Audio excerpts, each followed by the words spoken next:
James Marshall was the one who found gold on Sutter's land. Saw it in the river there, gleaming in the sand.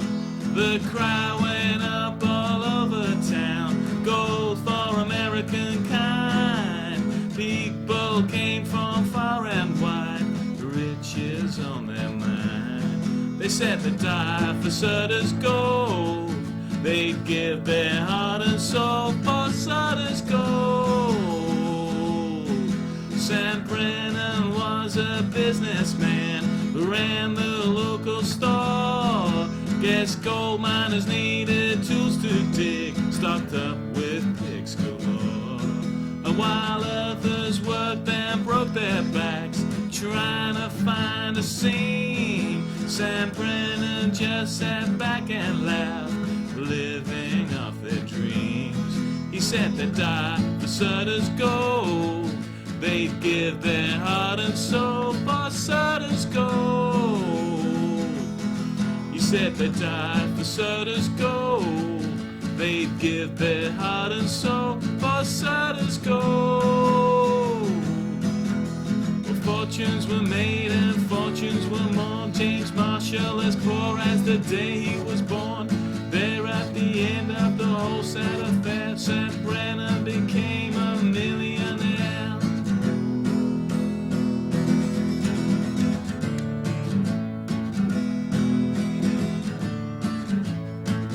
It's true, they died for Sutter's gold, they gave their heart and soul for Sutter's gold.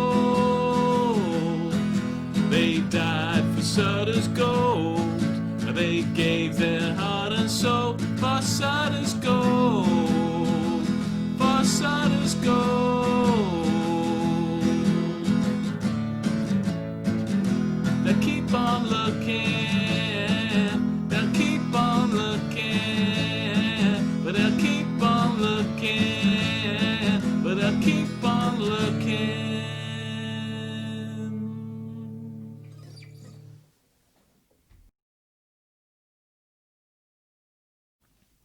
Hello, I'm Richard J. Dowling, welcome to Guitar Trek, and today I'm going to be talking about Sutter's Gold and how I came to write it.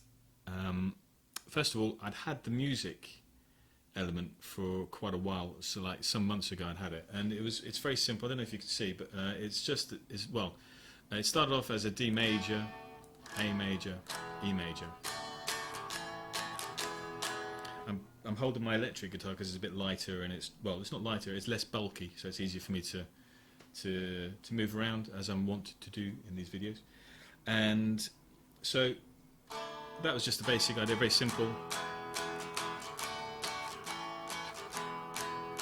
The reason now I remember it, the reason why I sort of came up with it originally was there's this fantastic song from the 80s called Swords of a Thousand Men by a group called 10 Pole Tudor. Well, it's actually a guy, I think he had a group, but it was, I can't remember his first name, but it was 10 Pole Tudor. And it's a fantastic song. Please look it up. Swords of a Thousand Men. The video is amazing. I mean, it's a song that you listen to it and you just want to get up and, I don't know, go into battle or something. I mean, the video is like a medieval sort of, knights and castles and stuff. But Edward, I think it was Edward 10 Pole Tudor, I think was his name. He's very manic, and he's got his way of dancing, and just his whole being is just filled with energy. And the song really just, even if you don't understand the lyrics, I imagine you listen to it and you just get the energy. And I think a lot of modern music is missing that emotion.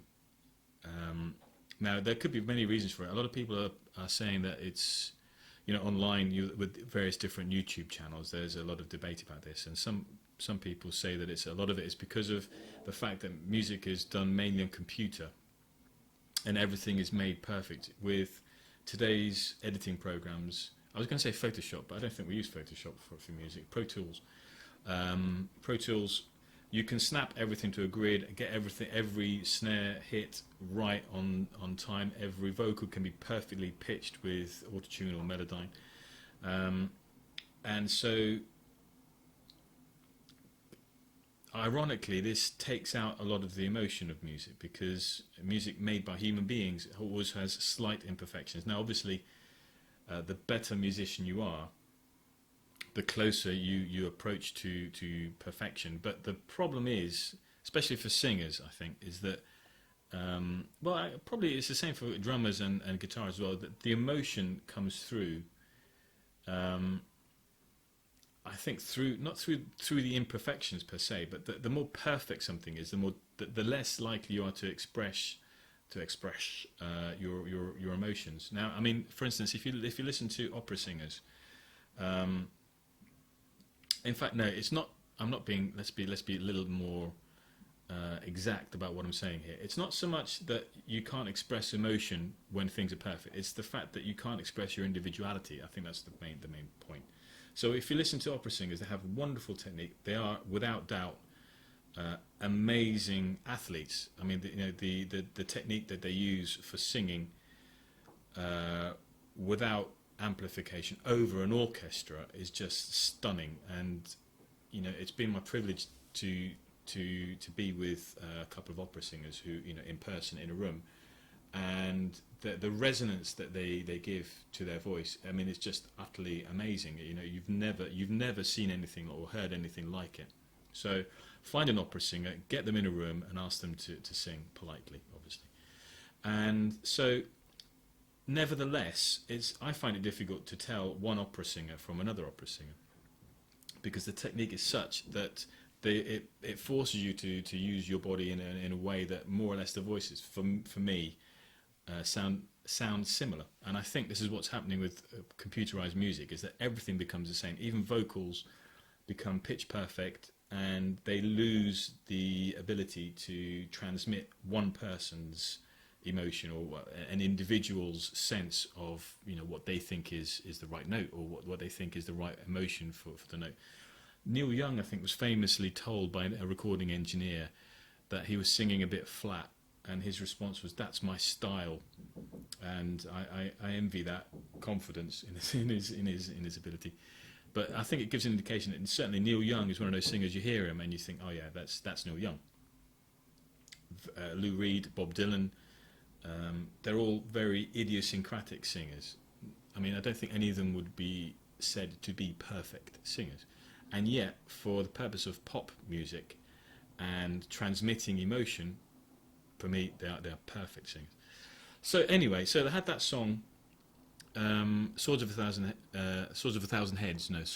Men, in mind as something that I always wanted to try and copy. I have this running catalogue of songs in my head that I love, and I always think, it'd be great to do something in that vein, or with that approach in mind. Or so it's not so much trying to copy, but it's just the sense of that song really made me feel something, and now I'm going to try and do something to make somebody feel in the same way. So this was the riff, the D major, A major, E major, but then gradually over time playing it, I dropped the the third. I don't know if you can see that. So I'm just playing the open E string. So it would be annotated as a D suspended second. I think technically it's more of a D suspended ninth, but I don't know. It's just playing, instead of playing all of the D chord, you leave the first string open, so the E is ringing, and the E string will ring throughout all of the chords. So it's functioning as a pedal note, giving a little bit of suspense. So that was the music for the verse, and then for the chorus, on a whim, I just decided that I wanted to do a one chord chorus, and I was feeling lazy, and I didn't want to get into another epic sort of struggle for finding lots of chords. So I just decided on the A chord.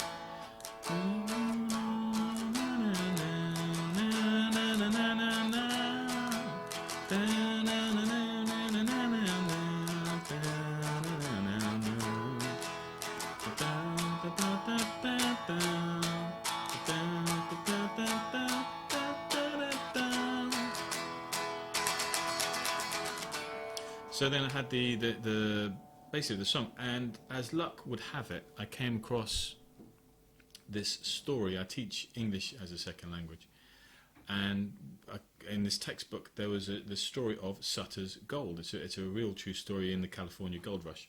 In fact, I've got a photocopy here. Oops. Of the page, and it tells a story of how it's very simplified. And in fact, in my version, in my song, I don't go into some of the interesting details. But so James Marshall found gold in a river in a place called Sutter's Fort, which belonged to some guy called Sutter.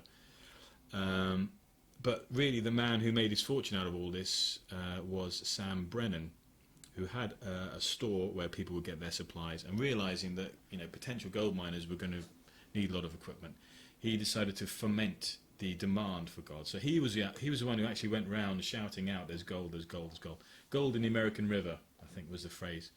That I couldn't sort of work it in so much directly into the story in my song, but more or less the idea is that hundreds of or thousands of people came to find gold. Some of them did, but most of them went home empty-handed. But the one guy who did become a millionaire was Sam Brennan, selling the equipment to these miners.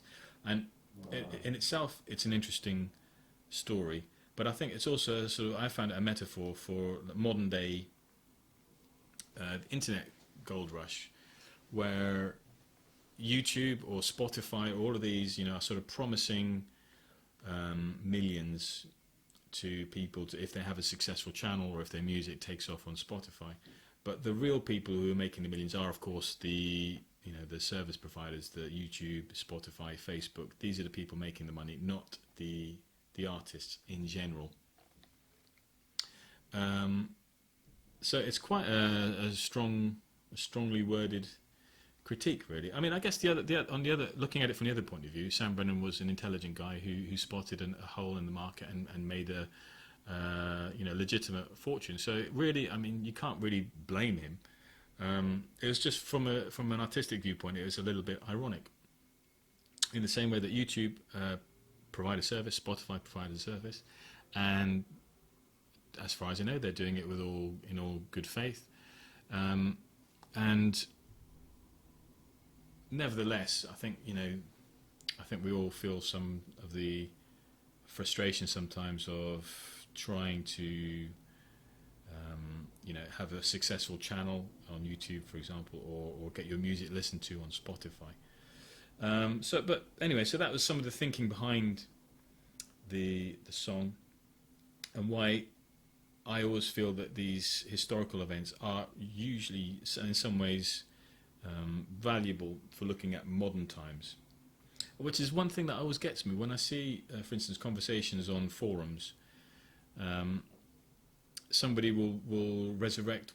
There's this phrase, they'll resurrect a dead thread, and then everyone will get on their case for how dare you resurrect this dead thread? And I always think, well, what's the problem with bringing back a conversation? I mean, anyway, well, I won't get into too much about the internet, but anyway.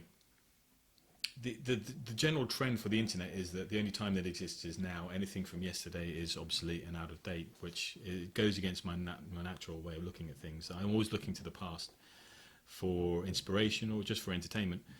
And so for that reason, Sutter's Gold resonated quite a lot with me, and hopefully it will with you. And thank you very much once again. Thank you to all people who are listening and watching and leaving comments. It's really, really nice of you. I really appreciate it. And also, I keep forgetting to mention, but I'm proud to be part of a couple of songwriting Song a Week groups. There's one on Reddit, and then there's another one which is like an independent one, both filled with talented, wonderful people, all writing songs every week. And it's staggering. I thought when I initially started this channel, I thought, I've got an interesting idea. I'll probably be the first person to do this. I'll write a song a week and upload it. And of course, when you discover that there are hundreds of people out there doing it and probably doing it better than I am, then it is a humbling experience, but also an educational one. So thank you to all, and thanks for listening in. I'll see you soon. Bye-bye.